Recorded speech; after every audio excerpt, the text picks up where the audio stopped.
fascist organization that was headquartered here. My grandfather was actually the head, and he was in charge for 3.5 years in Petawawa and in New Brunswick because of his ties to this group. They had a lot of problems, like, when the guys were interned, groups, guys from Antonino Spada, because I saw the police reports, actually came in here, broke windows, and then they created like about $2,000 damage. These poor guys who were arrested came back and had to pay all these people off. But this was a very political neighborhood. It's unbelievable. We don't think of Ville Emard that way today.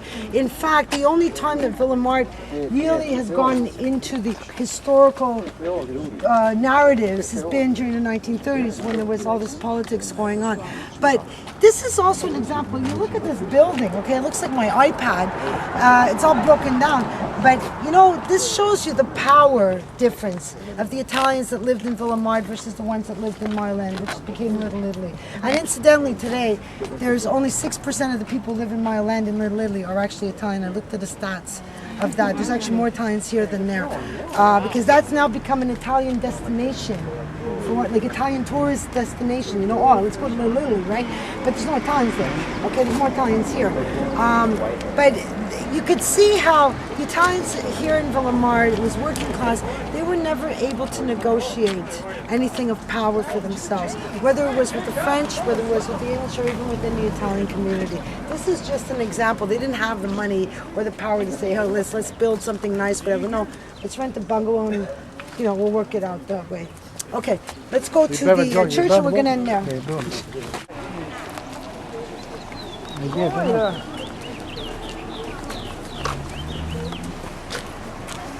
They moved the disco. La palla, per come l'hanno messa là, mo. Lì era il monumento. Adesso non la usano più. Lo so, ma perché l'hanno messa là? L'hanno messa là perché là è meno pericoloso. Ma caccia, se non la usi più perché lo devono mettere? E può dare.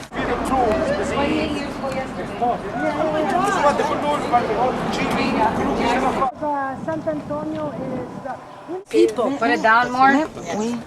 There, yeah. Jeez, look at the people. Wow. Yeah. I know, wait, look at this.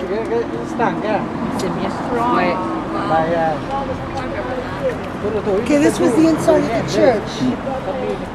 Is this church still open? Oh yeah, it's still right, still which is open. amazing because now, see, this was the outside. Because now the only French church left is the one on Allard, and they're talking. It's closed. So now that's really ironic that the only church left standing is the Italian one. Now they used to. The guy who built this was, it was a group of people. Remember I was telling you about it was too expensive for them to do a mass or to have communions and not communions but like funerals and things like that at the French churches. So they worked really hard at raising money to do this. The church, the Father Chanchulo, who was the priest behind this project, the day that they had to open up the church, he was here, he got a heart attack and died. Oh my God. The same day. Oh the day they, yeah. When the construction ended, there was the people coming from the what do you call it, the head office of the church? Vatican? Yeah, the Vatican. The Montreal version. Okay, but this church became like, it was, a lot of people described it as the heart and soul of Ville Emard because it brought people together, it brought the immigrants together. The church office was over here. Again, they had to do with a lot of services. I just saw Nita's mother across the street. She was the secretary here. They had to deal with people like, again, unemployment, help me find a job, fill out this form, what's an income tax, what's this, what's that, because these people had no other place to go. So the role of the church at the time was way beyond just spiritual needs. They really had to take care of social needs. I'm going to end it with just one really fun story, and it's about this Carlo Dell'Elce's story. Hold on, I got to show you these pictures, okay? Because who mentioned it? Come over here. The grease pole, is it still there? Yeah. I mentioned it. Okay. They moved it. Yeah, come in the. What memories I have of this pole? The kids that are 14 years old. Come over here. Okay. Thank you. Albert. Yeah. It's still there? They didn't move it? It's moved. It used to be in the middle. Joyce, it's right here. Oh, really? Yeah. Oh, yeah, you're right. That's what my story is about. You're right. The grease pole. Do you guys know what that is? No. Okay. Who wants to tell them about the grease pole? Oh, you did? Where is he? He I know did there's a it. pole in Mill, but I He didn't know did it. He could talk about They it. used to have teams and they used to hang. They used to hang like, At the very top. beer and stuff on the top. They used to hang I thought he was like saying empty grease pole. 24 case of beer, Try to get to the 12, a top. prosciutto, pizza, an empty pizza box, or whatever. And then you would climb each other's body and it's totally greased. It was like And whoever would get to it first, Yeah, this was they have to knock it over, right? and they had like a practicing. beer up there for kids. Yeah. You know, The market had cheese. all kinds of stuff. Mortadella, See where it would hang? You see those little nails That's up there? where they would hang all the And they had stuff. teams, right? So obviously the biggest guy would be at the bottom. You get put the Like a smallest guy at the top. piñata. And you have to, yeah, but only they're climbing these grease poles. Yeah, There was And they're no, sliding, nothing at the bottom to catch them. yeah, there was nothing. So they would slide down. So it would take a couple times to get the grease off the pole. Every time. Everybody. Yeah, It made you it just- easier, The first right? team, obviously, would try to clean up as much grease, but it was extremely hard. It was so hard. They And don't you do it anymore? No, they're No, not. they're allowed. not- The they're last not couple of allowed years, to they. do How long was last time? Oh my God. think it was at least 4 years ago, 5 Oh, years even years more. ago, 6 years. No, Five. fuori. 4 years ago. Oh, yeah, no, No, no. Dai, Joyce. Yeah, Chillamigikog, about 4 years ago. Yeah, but four this years was like before, like, you know. But what was the not- purpose of this whole grease pole thing? Because it's called la cucagna in Italy. This is an old tradition that came from Italy. And again, this is an example of how they brought their old traditions here to Montreal and they replicated their pailles. And that's how Ville Emard changed with their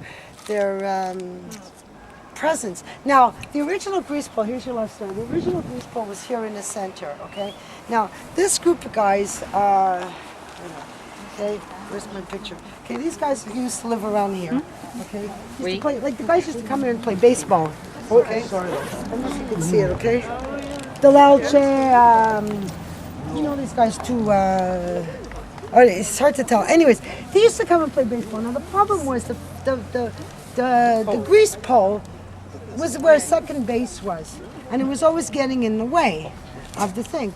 So you're like 14, 15 years old, you're playing, and there's this pole in the way. What do? What's the natural thing to do? Chop it down. Exactly, you go get an axe. Okay, so the guys went home, like they lived over there. They got an axe and they chopped it down. Now, there's a picture of the thing. You see? See, they Are they still in jail? No. See? The priest must have came up. No, wait, this is the funny thing about the story. Now, Or no anyone? yeah, the Cursi, Dino, Andre Peluso. Oh my God. Who else was there? The Lelche, the two brothers. Even take pictures to I it. don't know who was there. So they come and they chop it down. Now I'm freaking out here because the guys are telling me the story. I'm going, well, there's the bar across the street. The priest is in there because at that time it was like, what's his name? Piol. Yeah, Oh he my was like, God. he was like a Father duce, Piol. right? Okay. The pole comes down. I'm like, well, doesn't anybody here like? Isn't like anybody like? There's guys. They're like, nah, those guys are playing billiardine at the bar. They don't care. They're not gonna come out just because a pole came down. And like everybody just let the pole come down. So I'm like, well, what happened in church, right? Like, did the priest say something? Did he come running out? It was weird. They said it was like omerta. Nobody talked about this pole coming down, right? So then I said, well, what happened after? Like, they didn't run away, right? So you see, where is it? Here. You see, there's the pole. They took it down. You see, they put it against the fence over there. You see it? Joyce, I'm going to check on that story. Che c'è la luce, Joyce. Carlo will. These are his pictures. These are Carlo's pictures. Okay, he gave me the pictures. Okay, they took it down, they left it there. So I said, well, what happened to the pole?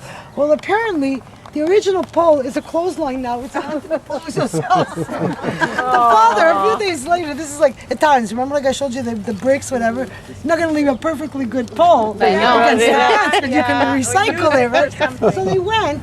And the pole is actually a clothesline. It's a few doors down. It became a clothesline at Anthony's house. They recycled before They recycled recycling. before it was cool, before it even existed. These guys were recycling everything.